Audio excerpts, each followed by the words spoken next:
मुझे याद है मैं 2006 तक दारुल देवबंद में था, वहाँ खिदमत अंजाम दे रहा था। हम लोग परवीन तोगड़िया जी का जवाब देते देते परेशान रहते थे, ऐसी जहर अफशानी वो करते थे वो गुजरात के अंदर।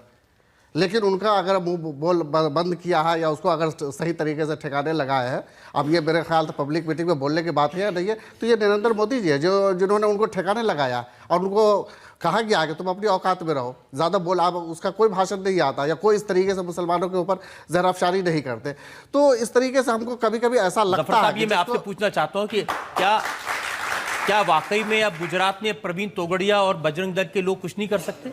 जी देखिए, जिन लोगों को गुजरात का अगर अंदाजा हो, आप तो सिर्फ दंगों की बात करते हो, गुजरात में जो दहशत थी ना, यानी फसाद के बगैर ये बजरंग दल और वीएचपी की होती थी, यानी ऐसी होती थी। मैं 90s का जमाने की बात करता हूं, जब गुजरात में कोई दंगा नहीं हुआ था। कांग्रेस, चाहे कांग्रेस की हुकूमत हो या किसी की भी हुकूमत हो, सड़कों पे चलती थी वीएचपी या बजरंग दल की।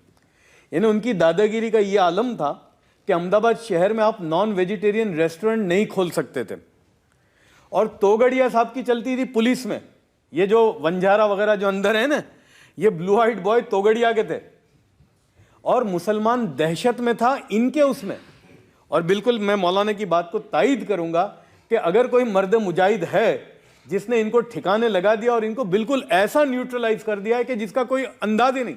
वरना ये तोगड़िया साहब अहमदाबाद शहर में जब उतरते थे तो 200 गाड़ियों से उनका इस्तकबाल होता था और इनका सालाना इजलास होता था जिसमें 5 लाख और 10 लाख लोग होते थे। आज ये जब अहमदाबाद शहर में उतरते हैं तो इनका ड्राइवर के अलावा कोई लेने वाला नहीं होता। तो ये हाल हुआ है इनका।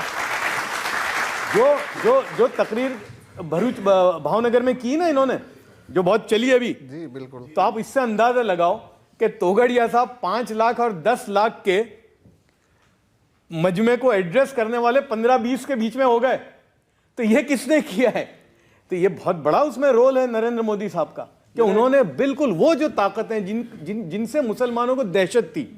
भाई तोगड़िया साहब इतनी सख्त कलामी हैदराबाद में जाके करते हैं, महाराष्ट्र में करते हैं, जम्मू कश्मीर में जाके करते हैं, राजस्थान में करते हैं। उनकी हिम्मत क्यों नहीं होती कि अहमदाबाद में कहें ये? क्योंकि उनको मालूम है कि अहमदाबाद में अगर एक लफ्ज कहेंगे तो मोदी उनको साबरमती जेल में चक्की पीसता हुआ कर देगा।